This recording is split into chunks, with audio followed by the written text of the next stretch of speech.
भवानीखेड़ा में नगर पालिका के चुनाव को लेकर हरियाणा के मुख्यमंत्री नायब सिंह सैनी पहुंचे थे और जनसभा की थी और यहां पर लोगों से वोट की अपील की गई थी। उससे पहले यहां पर हरियाणा के वित्त मंत्री, उनसे भी बातचीत कर लेते हैं कि क्या कुछ मुख्यमंत्री यहां पर वोट की अपील। सर, क्या कहेंगे नगर पालिका के चुनाव को लेकर? मुख्यमंत्री तक भवानीखेड़ा में आ चुके, कितने आश्वस्त हैं?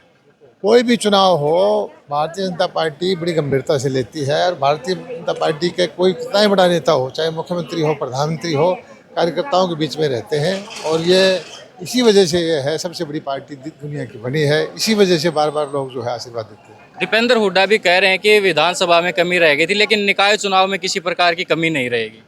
हाँ, वो बात ठीक कह रहे हैं कि विधानसभा में लोग गलतफहमी में आगे थे, कुछ कांग्रेस को वोट दे दिए थे। इस बार कोई वोट नहीं देगा। क्या लगता है ट्रिपल इंजन की सरकार निकाय चुनाव में बनाएगी बीजेपी? निश्चित तौर पर। जी, धन्यवाद सर। और जिस प्रकार से यहाँ पर तमाम जो लोग हैं उनसे भी बातचीत करेंगे कि क्या कुछ है, लेकिन उससे पहले बता दें कि मुख्यमंत्री नगर पालिका के चुनाव को लेकर यहाँ चुनाव प्रचार में सुंदरत्री के लिए आए थे और एक बार ये तमाम जो पीछे भीड़ है वो आप देख पा रहे होंगे कि किस प्रकार से मुख्यमंत्री को सुनने के लिए भवानीखेड़ा की जनता यहाँ पर पहुँची हुई है। जनसभा की ये तस्वीरें आप देख रहे हैं और ये भीड़ जनसभा खत्म होने के बाद है।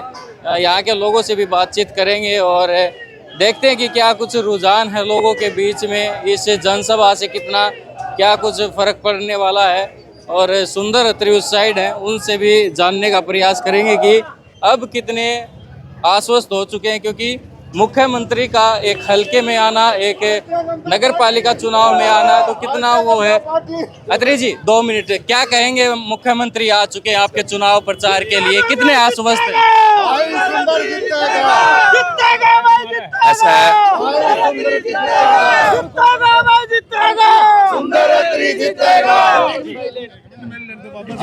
बताएं जी, क्या कहेंगे मुख्यमंत्री के आने के बाद? अमन जी, जीत की तो चर्चा ही नहीं है। मैं तो ये मानता हूँ कि पूरी सरकार नगर पालिका भवानीखेड़ा में तत्पर है काम करने के लिए। जो भवानीखेड़ा जनता दादू नगरी है उसकी सेवा करने के लिए जो भी यहाँ किसी प्रकार की डिमांड है या जो सरकार की स्कीम है, पूरा मैं ये कहूँगा कि पूरी दादू नगरी के लिए गदगद होने की बात है।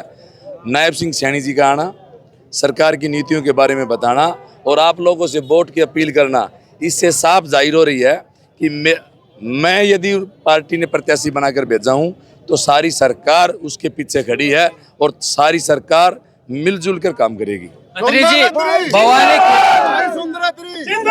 भवानीखेड़ा में कोई विपक्ष का नहीं है, लेकिन जो निर्दलीय कैंडिडेट है वो काफी मजबूत हैं और त्रिकोणीय मुकाबला इस भवानीखेड़ा में हम लोग देख रहे हैं। तो क्या लगता है आने वाले 3-4 दिन का बस अभी वक्त बचा है, इसको कैसे क्रॉस कर पाएंगे? नहीं, मैं विपक्ष की बात नहीं करूंगा।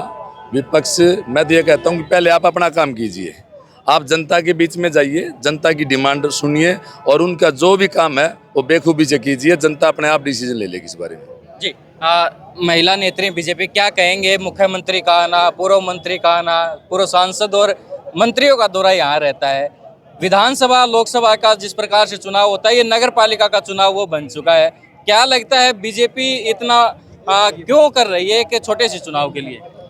देखिए, ये विकास धरातल पे हो और ट्रिपल इंजन की सरकार बने और सरकार के साथ मिलकर के यहाँ धरातल पर भवानीखेड़ा नगर पालिका है उसमें विकास करवाया जा सके, इसके लिए आज मुख्यमंत्री जी, आज हमारे प्रत्याशी हैं सुंदरत्री जी, उनको आशीर्वाद देने के लिए आए थे और लोगों ने पूरा विश्वास जताया है, हाथ उठा के आशीर्वाद दिया है हमारे प्रत्याशी को कि वो पूरे तन मन धन से 2 तारीख को भारतीय जनता पार्टी का कमल का फूल अपने भवानीखेड़ा नगर पालिका में खिलाने वाले हैं। क्या लगता है भवानीखेड़ा में मुख्यमंत्री के आने के बाद कितना प्रभाव पड़ेगा इलेक्शन? 100% प्रभाव पड़ेगा जी। लोगों ने मन बना चुका है जी। कमल का निशान 15 सालों से कमल के निशान मोहर लगा रहे हैं। अब ट्रिपल इंजन की सरकार बनते हुए दिखाई दे रही है। क्या लगता है बन पाएगी? भाई ज्यादा नहीं कहता, मैं एक ही बात कहूँगा, सुंदर सरकार, सुंदर पार, सुंदर ही सुंदर रहेगी। कमल का फूल खिलेगा, सदाबहार खिलेगा। क्या लगता है भवानी 200% बनेगी, 200%। एक तरफा माहौल है, कोई विपक्ष नहीं है, कोई कुछ नहीं है, सिर्फ बीजेपी, कमल का फूल। ये सुंदर तमाम ये तस्वीरें थी बवानी खेड़ा नगर पालिका के चुनाव को लेकर, जहां पर हरियाणा के मुख्यमंत्री नायब सिंह सैनी पहुंचे, सरकार की योजनाएं गिनवाई और कह रहे थे कि अगर बवानी खेड़ा में नगर पालिका में चेयरमैन बीजेपी का बनता तो ट्रिपल इंजन की सरकार बनेगी। साथ ही उन्होंने दावा किया कि हरियाणा में जो भी निकाय चुनाव है उनमें बीजेपी की जीत होने वाली है। और इसके साथ उन्होंने भूपेंद्र हुड्डा पर भी कटाक्ष किया। क्या कुछ कहा है नायब सिंह सैनी ने, वो भी सुनिए।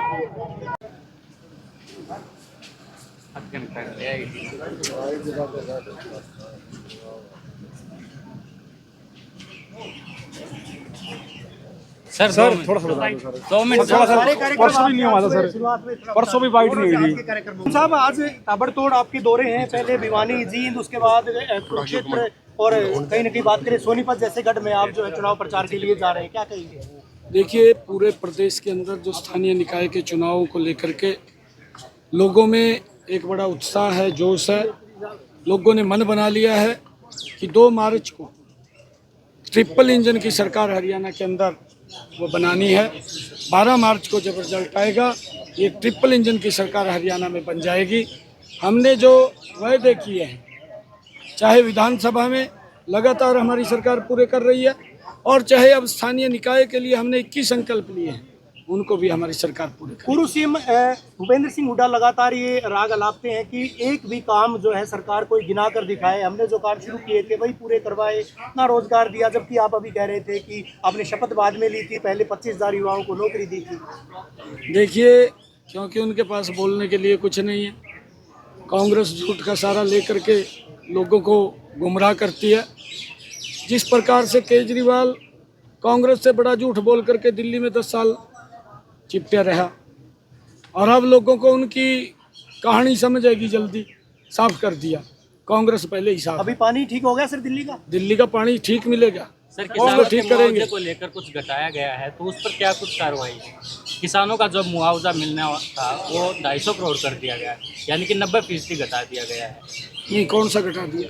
किसानों को जो खराब फसलों का मुआवजा मिल रहा था। नहीं, कोई घटाया नहीं है। आप रिकॉर्ड उठा करके देखिए, कांग्रेस ने 10 सालों में कितना दिया, भारतीय जनता पार्टी ने कितना दिया। कांग्रेस ने पिछले 10 सालों के अंदर किसानों की फसल के खराबे का 1155 करोड़ दिया। 13,500 करोड़ रुपया हमने इस अपने 10 वर्ष के कार्यकाल में किसानों को मुआवजे के रूप में दिया। घटाया कहाँ है? अगर फसल खराब होगी तो सरकार मुआवजा। सर बड़ौली जी कह रहे हैं कि अगर पूर्व सीएम आते हैं